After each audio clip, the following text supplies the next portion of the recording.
They say money changes people. I never truly understood what that meant until I watched my own brother transform from someone I'd take a bullet for into a stranger wearing a designer suit and a fake smile. I'm Emma Mitchell, 34, and until 6 months ago, I was the proud sister of Marcus Mitchell, Silicon Valley's newest self-made success story. At least, that's what Forbes called him in their 30 Under 30 feature. The truth? Well, that's a bit more complicated. Growing up, Marcus and I were inseparable. Just 14 months apart, we were more like twins than regular siblings. While our parents worked double shifts at their restaurant to keep us fed and clothed, we looked after each other. I helped Marcus with his math homework. He scared away the boys who tried to bully me in middle school. When I got my first job at 16, I split every paycheck with him so he could buy the computer parts he dreamed about. One day, he'd say, hunched over his latest technological experiment, I'm going to create something amazing. Something that'll change the world. And when I do, we'll never have to worry about money again. I believed him. How could I not?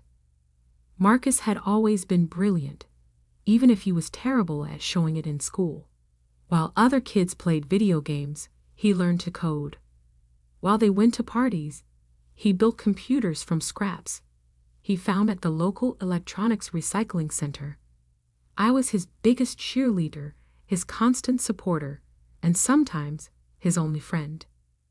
When our parents' restaurant failed during the recession of 2008, I put my college plans on hold. Instead of pursuing my dream of becoming an architect, I took a job as a bank teller to help keep our family afloat. Marcus was devastated when I told him, "You can't give up college," he argued, his eyes filling with tears. "You've worked so hard for this."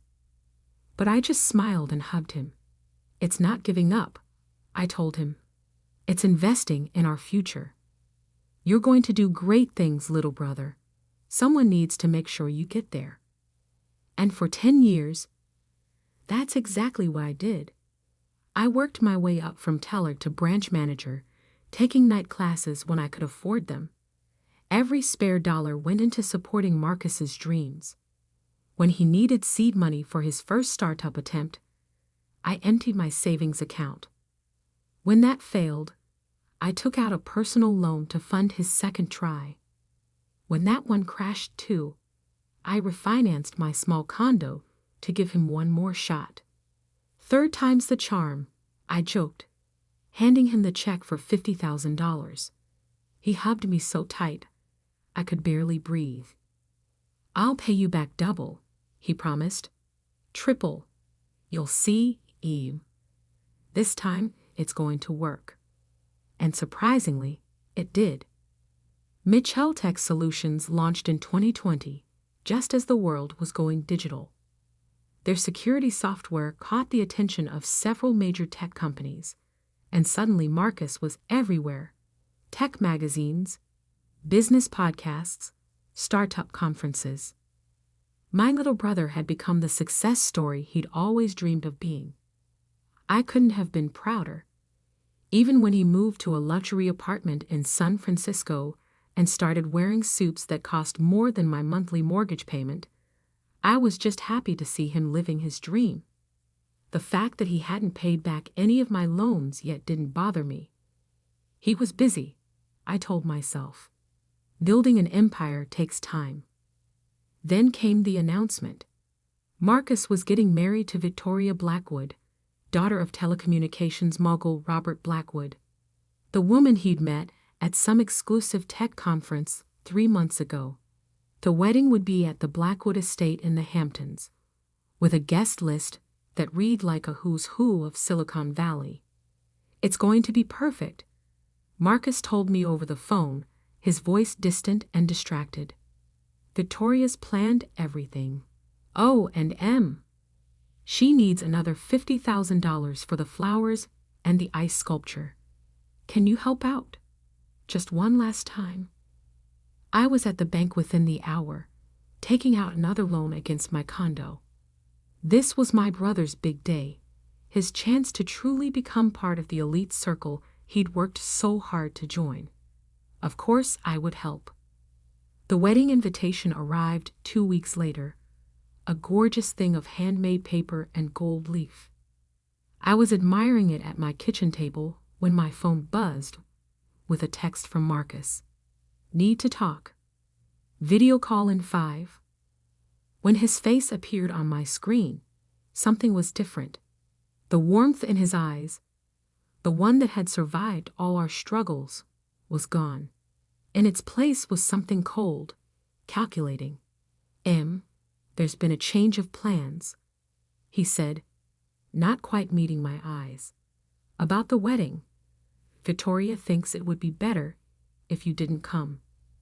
The world seemed to tilt sideways. What? It's just, he cleared his throat. The guest list includes some very important people. CEOs, investors, potential partners. Victoria thinks, well, we think it might be awkward having a bank manager there. It could affect some delicate business relationships. I stared at him, waiting for the punchline. It didn't come. Marcus, I'm your sister. I've supported you through everything. I've given you every penny I had. And I appreciate that. He cut in, his voice taking on the smooth, practiced tone I'd heard him use in interviews. But this is about the future of Mitchell Tech. We're in talks with major investors. The Blackwoods have connections we can't afford to jeopardize. You understand, right? I didn't understand. Not at all. But as I opened my mouth to argue, to remind him of everything we'd been through together, a notification popped up on my laptop. Someone had just tried to access my work email, specifically the folder where I kept documentation of all my loans to Marcus. That's when I knew. This wasn't just about the wedding. This was about erasing the past, creating a new narrative where Marcus Mitchell was truly self-made, with no messy family ties to complicate his perfect success story. You're right, I heard myself say, my voice steady despite the tears burning behind my eyes. I understand completely. After hanging up, I sat in my kitchen for a long time, staring at the wedding invitation I could no longer use. Then I opened my laptop and started digging through years of financial records, emails, and text messages. If Marcus wanted to rewrite history, he should have remembered one thing. I'm the one who taught him to always keep receipts. What I found in the next few hours would change everything. But that night, I just sat there, watching the sun set through my kitchen window, mourning the loss of the brother I thought I knew. Little did I know, this was just the beginning. The real story, the one that would eventually attract the FBI's attention, was about to unfold in ways none of us could have predicted. The thing about working in banking for 15 years is that you develop an eye for patterns. Numbers tell stories if you know how to read them, and the story I uncovered in the week following Marcus's wedding invitation was one that made my blood run cold. It started with a simple review of the loans I'd given him. $50,000 for his first startup attempt in 2018. Another $50,000 for the second try in 2019. The $50,000 that supposedly launched Mitchell Tech in 2020. And now, the final $50,000 for his wedding to Victoria. $200,000 total, all meticulously documented in my personal records. But something wasn't adding up. I remembered Marcus's first failed startup attempt, a mobile payment app that never made it past the development stage. The second was a cryptocurrency trading platform that collapsed within months. Both failures were painful, but they seemed honest. Technical issues, market timing, the usual startup problems. The third attempt, Mitchell Tech Solutions, was different. It succeeded almost overnight. securing major contracts with tech giants within months of launch. The industry called it a miracle. Now I was starting to wonder if it was something else entirely. Just checking some historical records, I told my assistant at the bank when I requested access to all transaction records related to Marcus's business accounts. As his primary bank, we had handled most of Mitchell Tech's early financial operations before they moved to bigger institutions. What I found sent chills down my spine. The $50,000 I had given Marcus for Mitchell Tech had never been deposited into the company's account. Instead, it had been transferred through a series of smaller transactions to an offshore account in the Cayman Islands.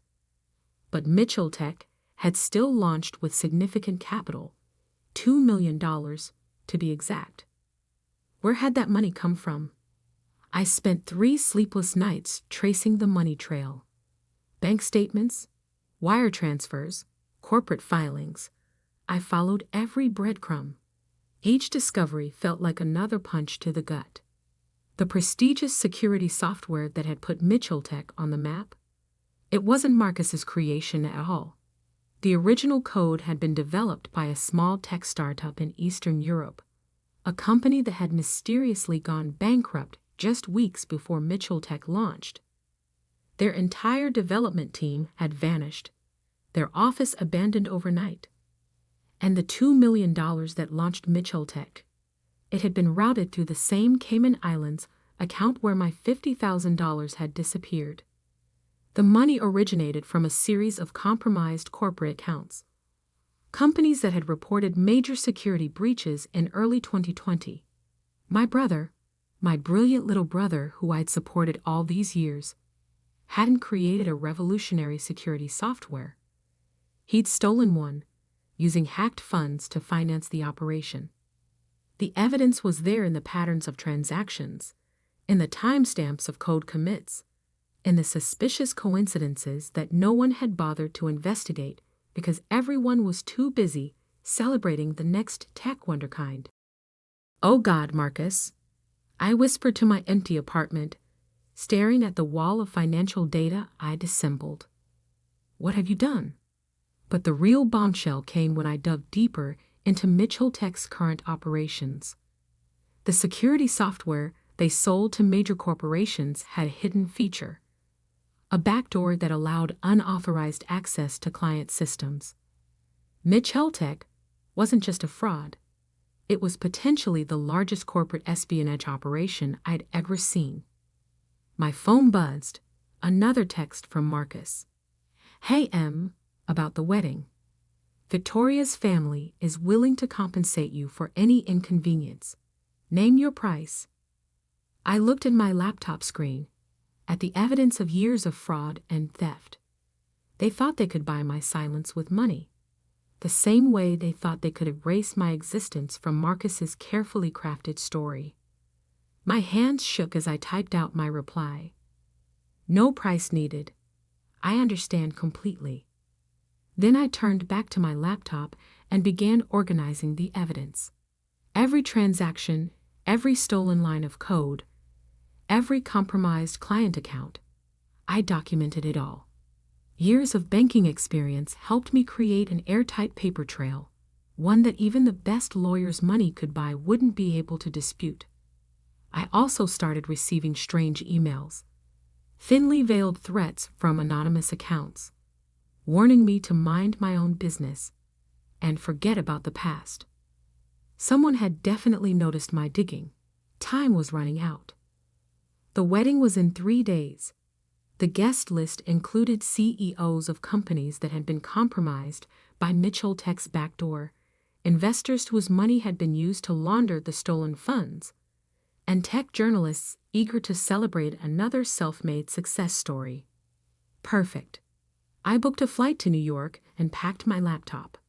In my carry-on, I placed a USB drive containing every piece of evidence I'd gathered. A second copy was safely stored in an encrypted cloud account, set to automatically send to the FBI and SEC if anything happened to me. As I locked up my condo, Another text from Marcus arrived. You're making this harder than it needs to be. Just name your price. Everyone wins. I thought about the brother who used to share his dreams with me, who promised we'd change the world together. I thought about the man he'd become, willing to steal, lie, and threaten to maintain his facade of success. You're right, I texted back. Everyone will get exactly what they deserve. The next morning, I boarded a flight to New York. In 48 hours, I would crash my brother's $1 million wedding.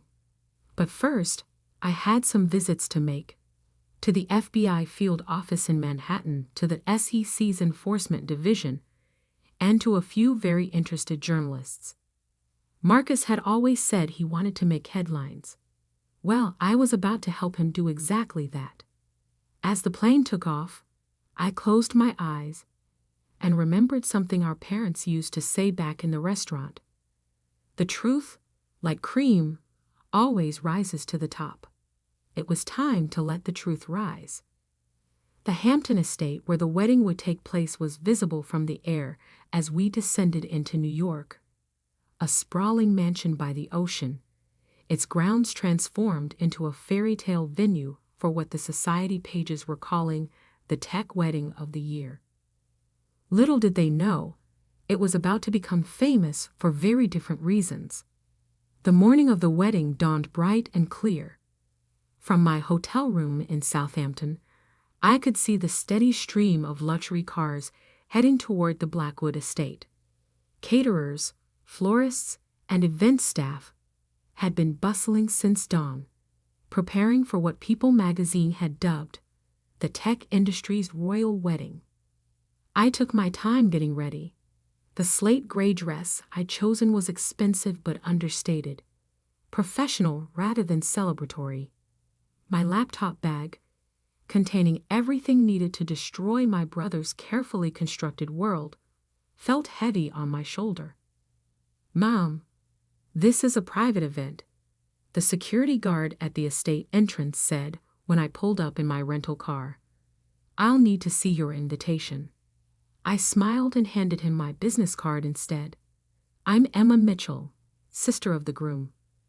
There's been a slight misunderstanding about my invitation. Why don't you call Marcus and let him know I'm here?" The guard looked uncertain, but I saw the moment he registered my last name. He stepped away to make a call, and I waited, watching more guests arrive in their designer outfits and luxury vehicles. 5 minutes later, Marcus appeared, looking immaculate in his custom tuxedo. But I could see the tension in his jaw, the barely controlled panic in his eyes. What are you doing here?" he hissed, pulling me aside. "We discussed this. You can't be here." "Actually," I said, keeping my voice level, "we need to talk. Now, before the ceremony." "There's nothing to talk about. I've offered to compensate you." "For what, Marcus? For the $200,000 in loans? For erasing me from your life? Or for using my banking credentials to help you launder stolen money?" The color drained from his face. Behind him, I could see Victoria approaching in a silk robe, her professional makeup only half complete. "Marcus, darling, is everything all right?" she called out. Then she saw me, and her perfectly shaped eyebrows drew together in annoyance. "What is she doing here?"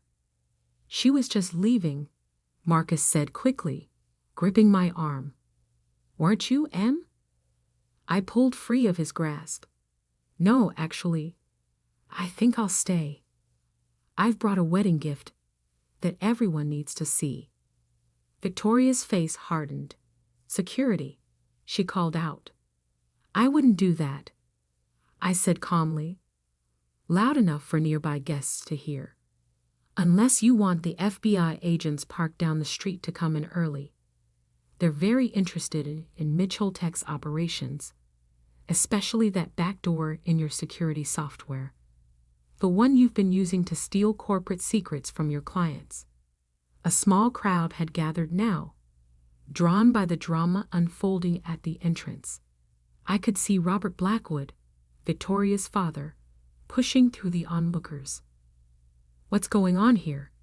he demanded. "Nothing," Marcus said quickly. "Just a family misunderstanding. And please, let's talk about this privately." I shook my head. No more private talks. No more secrets. I turned to address the growing crowd of guests. "Ladies and gentlemen, I apologize for interrupting the festivities. But there's something you need to know about the man you're here to celebrate." "Stop this," Marcus pleaded, reaching for me again. But I was already pulling out my laptop. "Your invitation said no gifts were necessary, but I brought one anyway. A presentation about how Mitchell Tech really started, about where that revolutionary security software really came from, about what it's been doing to your company's systems all this time."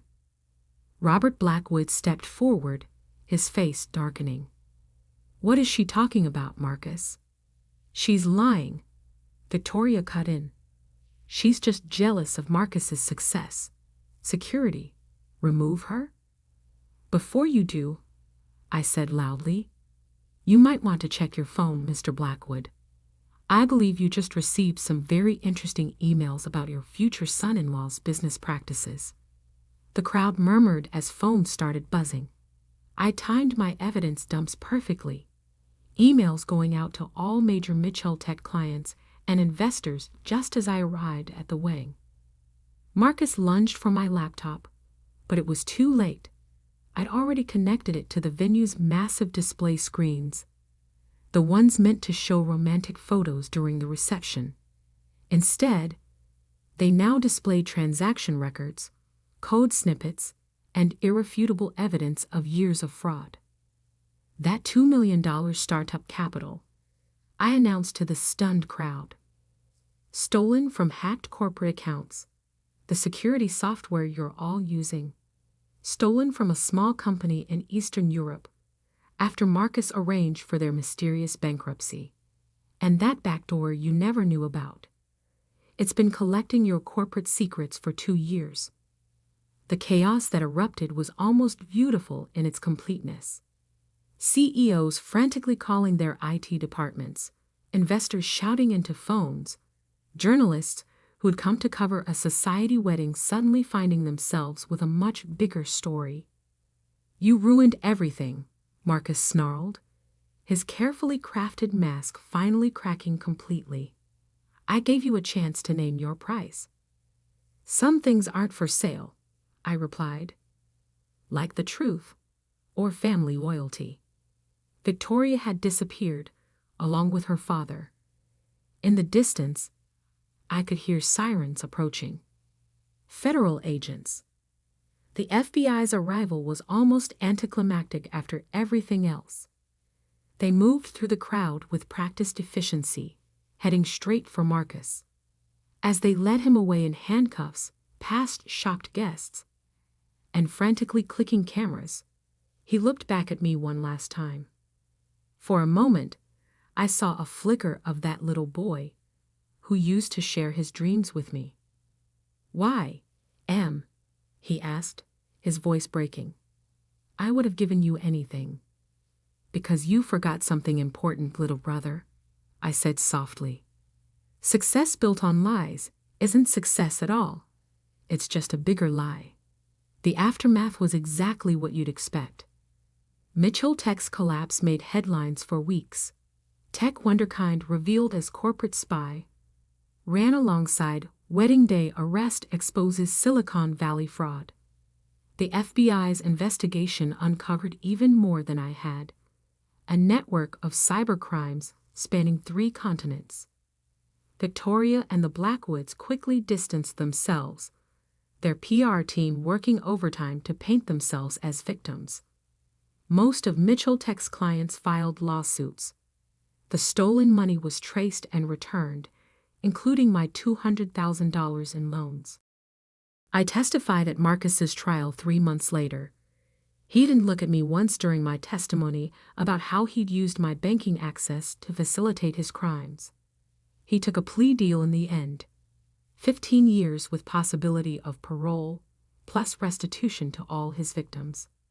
The day after the sentencing, I received a letter from him in prison. "Dear M," it began. "I forgot who I was trying to become someone else. I forgot that real success was having a sister who believed in me enough to sacrifice everything. I forgot that the dreams we shared were worth more than all the fake success in the world. I know it's too late to fix what I broke, but I hope someday you can forgive me. Your brother, Marcus." I read the letter several times, tears blurring the words. Then I put it away in a drawer and went back to work. Not at the bank. I'd taken a new job, heading up fraud prevention for a major tech company. Turns out my experience with Mitchell Tech made me quite valuable in that field. Sometimes, late at night, I look at old photos of Marcus and me from before all this happened. I remember the brother who dreamed of changing the world, who just wanted to make something amazing. I wonder where that boy went wrong, and if he's still in there somewhere behind prison walls. But I don't regret what I did, because sometimes loving someone means holding them accountable. Sometimes the kindest thing you can do is let the truth come out, no matter how much it hurts. They say money changes people, but I've learned it's not the money. It's what people are willing to do for it. The choices they make, the lines they cross, the people they're willing to sacrifice. In the end, Marcus got what he'd always wanted. His name in headlines, his story talked about in Silicon Valley, just not in the way he planned. As for me, I've got a new dream now. Helping other companies protect themselves from people like my brother. Making sure other families don't have to go through what I did. Because some things really aren't for sale. Truth, integrity, family. And sometimes, the hardest lessons are the ones we learn from those we love the most.